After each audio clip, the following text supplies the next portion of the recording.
Mohon izin Ustadz, saya juga kebetulan dapat hadiah untuk datang hari ini. Sebelumnya belum terpikirkan untuk datang ke sini, tapi ada teman yang kebetulan tidak bisa dan dadakan akhirnya digantikan oleh saya. Dan saya sangat bersyukur sekali, dan ini momen penting juga untuk saya untuk bertanya kepada Ustadz. Kebetulan Ustadz, saya termasuk anak broken home. Karena tema hari ini adalah gencana, saya udah berusaha untuk gencana terus, gak apa-apa terus. Tapi ternyata untuk menerima takdir yang Allah berikan kepada saya itu cukup berat gitu. Mungkin awalnya perpisahan itu gak pernah saya terpikirkan, gak pernah saya inginkan. Tapi ternyata Allah memberikan perpisahan sebagai solusi. Awalnya masih berat Ustadz, tapi Alhamdulillah sekarang sedikit demi sedikit, udah hampir setengah tahun ini, saya berusaha untuk kuat. Ternyata lebih tenang ketika orang tua saya berpisah. Karena ujian terberat anak broken home itu bukan melihat orang tuanya berpisah, justru ketika melihat orang tua kita berantem, orang tua kita mungkin tidak bisa mengontrol emosinya di depan anak-anaknya. Itu adalah momen yang paling berat menurut saya. Bahkan saya selama kuliah di Cirebon ini, saya kabur dari Bogor, dari rumah gitu, karena saya nggak kuat untuk di rumah gitu Ustadz. Dan aku sampai sekarang istri belum bisa menemukan tempat pulang ternyaman gitu.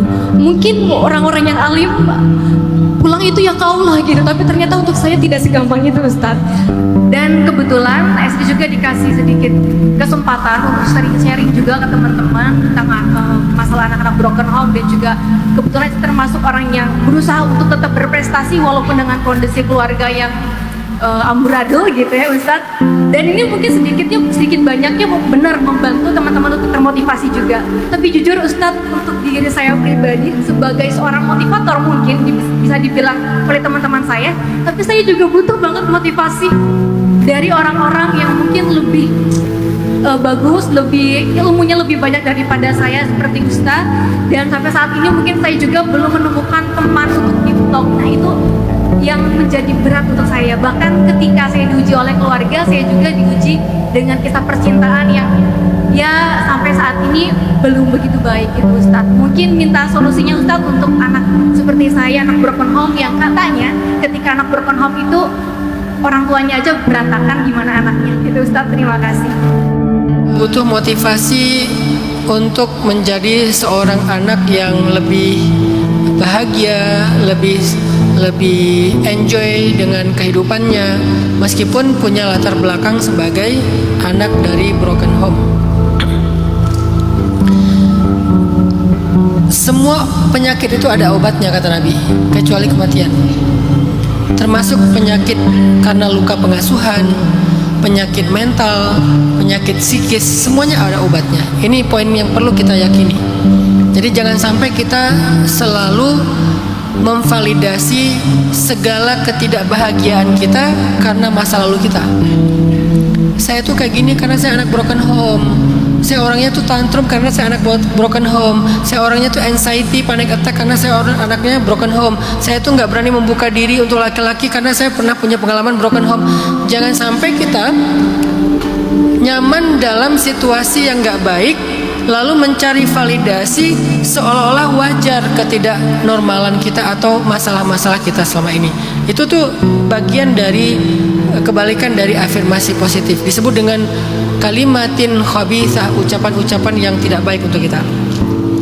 Lalu bagaimana merubah itu? Merubah itu dengan sebuah mindset dan keyakinan. Apa keyakinannya? Semua penyakit ada obatnya. Belajarlah yakin dengan itu dulu. Semua penyakit ada obatnya. Apa penyakit mental kita gara-gara broken home? Ada obatnya. Tugas kita adalah belajar berobat, karena ada obat yang kita baru sembuh setelah berapa bulan berobat. Kayak misalnya ada obat yang diminum setiap hari 2 kali selama 6 bulan berturut-turut kan? Sehingga kalau dia lupa sehari, dia harus ngulang lagi. Lupa 2 hari, dia harus ngulang lagi. Karena kalau nggak 6 bulan, nggak ngaruh bagi kesehatan dia. Ada yang kayak gitu. Saya punya asma. Saya konsul ke profesor saya. Kata profesor saya, nggak bisa sembuh Ustadz, karena asma itu adalah penyakit turunan dan dia itu bukan penyakit yang sembuh. Dia mau kayak gitu. Tinggal Ustadz menghindari pemicunya aja. Sehingga mau nggak mau saya harus konsisten untuk menggunakan alat untuk menghindari pemicu asma. yang dihirup itu. Saya bukan pakai yang disemprot ya, pakai yang dihirup karena itu resep dari dokter. Walaupun nggak setiap hari pakai, tapi kalau ngerasa kayak lagi mau memicu asma nih, karena dingin, karena capek, karena debu, karena apa, saya pakai itu. Kenapa? Karena emang berobatnya kayak gitu. Tapi bahwa obatnya ada. Cuman ada yang sehari sembuh, ada yang seminggu sembuh, ada yang sebulan sembuh, ada yang 6 bulan sembuh, ada yang setahun sembuh. Saya punya pasien kanker yang dia itu diterapi pakai akupuntur. Kanker payudara stadium 4 diterapi pakai akupuntur. 3 tahun loh, akhirnya sel kankernya 0.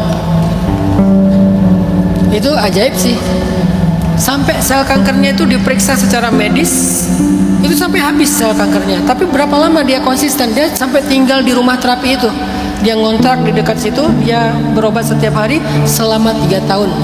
Jadi Mbak Estri, begitu juga dengan masalah mental kita. Kalau kita percaya bahwa ini ada obatnya, tinggal apakah kita sabar dalam proses memperbaiki dan mengobatinya. Itu aja yang kita bangun. Misalnya Mbak Estri mengobati anxiety-nya dengan belajar tawakal. Karena anxiety itu obatnya kalau dalam Islam tawakal. Coba belajar ilmu tawakal lebih dalam lagi, sampai kemudian kita faham betul bagaimana tawakal menghilangkan anxiety pada diri seseorang. Anxiety itu kan kalau dalam bahasa Arab namanya hammun atau humumun. Obat dari penyakit ham, tawakal kepada Allah. Itu konsep Islamnya. Belajar itu dan nggak akan jadi sehari. Udah Ustaz, saya udah baca tawakal. Jangan menyerah karena kamu baru baca, belum mempraktekkan. Udah praktekin lagi, dan terus aja. Bisa setahun, bisa 2 tahun. Butuh waktu untuk sembuh. Tapi obatnya pasti ada. Cuman satu penyakit yang gak ada obat, yaitu kematian. Saya kira gitu Mbak Estri. Semoga Mbak Estri udah tahu gimana terapi mengobati masalah-masalah mental gara-gara kondisinya broken home, dan bersabar dalam proses itu, dan menemukan orang yang mau bersabar mendampingi Mbak Astri dalam proses itu. Sebetulnya bukan Mbak Astri doang, semua kita juga punya problem mental kan, dengan varian yang berbeda-beda, dengan tingkat kerumitan yang berbeda-beda. Tinggal kita mau nggak memperbaiki itu pelan-pelan semampu kita.